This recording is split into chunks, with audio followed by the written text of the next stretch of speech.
What's going on, guys? Today I'm coming at you with my top 10 Stranger Things songs. I actually tried doing this video a while ago, but I had some technical difficulties and life has gotten in the way since, but here I am making it now. Just a little note here, I will not be including the Stranger Things theme song because that's just so iconic and I think it would be an automatic number 1, maybe number 2 spot.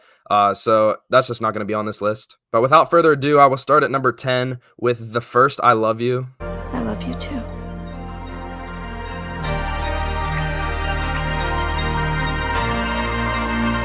This song comes on at multiple points in the show when there's kind of a spark in a relationship. To me, the most notable time it plays is when Elle tells Mike that she loves him at the end of season 3 as she's packing up to move away with Joyce and the rest of the buyers. Obviously, music on a soundtrack in a show is implemented to make you feel a certain way, and this song just really makes me feel the love, really gets me in my feels for these characters. At number 9, I have Should I Stay or Should I Go? Now, I don't particularly love this song as far as just listening to it randomly, but within the context of the show, I think it's great. And knowing what we know about Vecna and the power of music in getting outside of his reach, we don't know for sure, but singing this song in the Upside Down could have helped Will survive all throughout season 1. So, come on and let me know. Should I stay or should I go? And when Elle is basically able to broadcast what Will is saying in the Upside Down through the radio and he's singing the song, and obviously his friends are flabbergasted, they're shocked that they hear Will singing this song, it's a really chilling moment. And yeah, so this song just plays a big role, an important role, and I like it in that way. At number 8, I have Elysia or Elegia. I'm not quite sure exactly how it's pronounced, and you might not even know it by the title. But it is a song played at season 1 as they're getting ready for Will's funeral and at Will's funeral.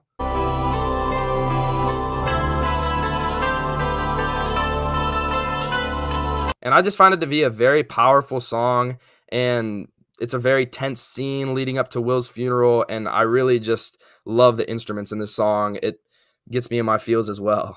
At number 7, I have Soldiers. This song is spectacular. It plays in season 2 as the crew is preparing to talk to Will, and they're kind of barricading the shed in the back of the house so that he doesn't know where he is. And like many of the songs in Stranger Things, this song just has incredible synth that I can't even comprehend. It's so crazy. It is so cool sounding. It's chilling to the bones. And yeah, I love how it builds up into the next scene of them talking to Will and them kind of preparing for the attack of the Demogorgons. At number 6, I have Master of Puppets, which Eddie famously plays in the Upside Down in the season finale of season 4, moments before his death. And wow, it was a great performance. It was a visually and sonically pleasing scene. I loved everything about it. Not only did it look and sound cool, but it was just super fitting for Eddie's character, and I'm glad he got to go out with a bang and got to showcase his skills, and it really just fit his persona, that whole performance, and I'm glad he was doing it with Dustin too. As far as its relevance to the show, it also helped draw the bats away so that Steve, Nancy, and Robin could execute their plan in getting to Vecna. At number 5, I have Every Breath You Take, which is played in the season 2 finale at the Snowball Dance. As this song comes on, Eleven walks into the gymnasium and Mike sees her from a distance and he is in utter disbelief. He really did not think she was going to be able to show up to the dance and that Hopper would allow her, but Hopper did her a favor and they were able to have a special night together. They got to dance and they had a kiss. Lucas and Max also kiss. Dustin and Nancy have a cool moment. Even Will gets to dance with a girl, even though she called him Zombie Boy, which is a little annoying. But overall, they all took W's, and it was a really great scene, and that song was just, once again, so fitting. I think the song selection for this show is one of its many strengths and something that always makes the viewing experience even more enjoyable. At number 4, I have Separate Ways, or the Separate Ways remix that plays at the end of season 4, episode 8. This remix is so freaking epic. It plays as the Hawkins crew is pulling up to the Creel house at the end of season 4, episode 8.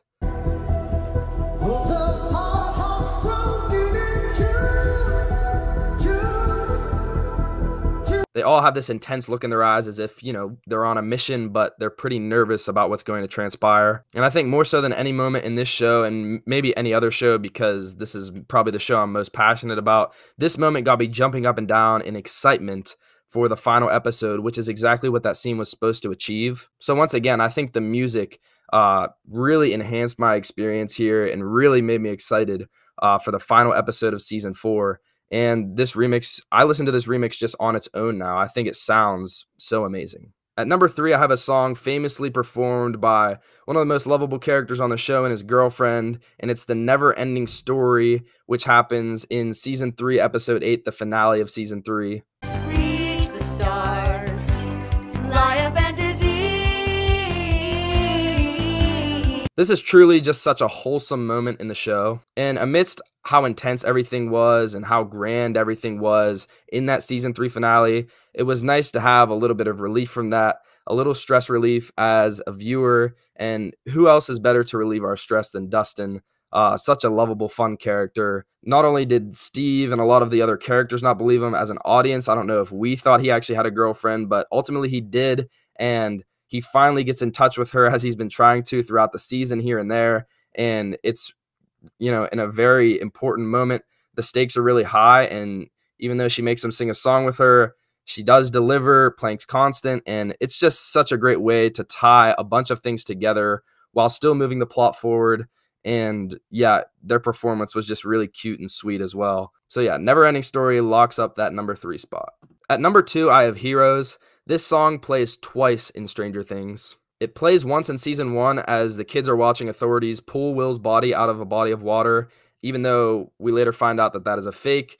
In the moment, it was super emotional, and the music guided that scene really well. It's a song that's kind of meant to make you tear up on its own, and then when you see it alongside what's transpiring in this scene, these kids losing one of their best friends in a tragic way, seemingly losing him, it was a super emotional moment. And once again, the song does a great job bringing those emotions to the forefront. The vocals in this song are super chilling, and whatever instrument's being played in the background kind of sounds like a violin. It just cuts really deep emotionally. I almost forgot to mention, but this song is also played in season 3, episode 8, where I think it's even more emotional. This is at the very end of that episode when Eleven is reading the letter from Hopper, and if you've seen my prior video about the best moments in the show, you'll know that this is one of my top 3 moments in the show as well. And yeah, I mean, the music goes perfectly with her reading that letter. It coincides with what he's saying, and I love that they brought it back into the show for another use.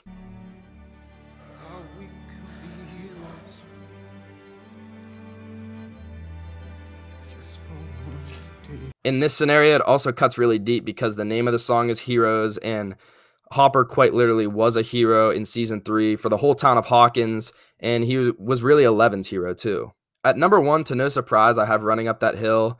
It is the song that plays during my favorite scene in the show, and it's a big component of that scene. I don't think the scene would be as grand without it. And just like Will with Should I Stay or Should I Go, but really just to a higher level, the meaning that this song holds for Max and for the season in general is just immaculate. Not to mention, I just love the Stranger Things remix of this song, flat out. I like how they incorporated the synth into it.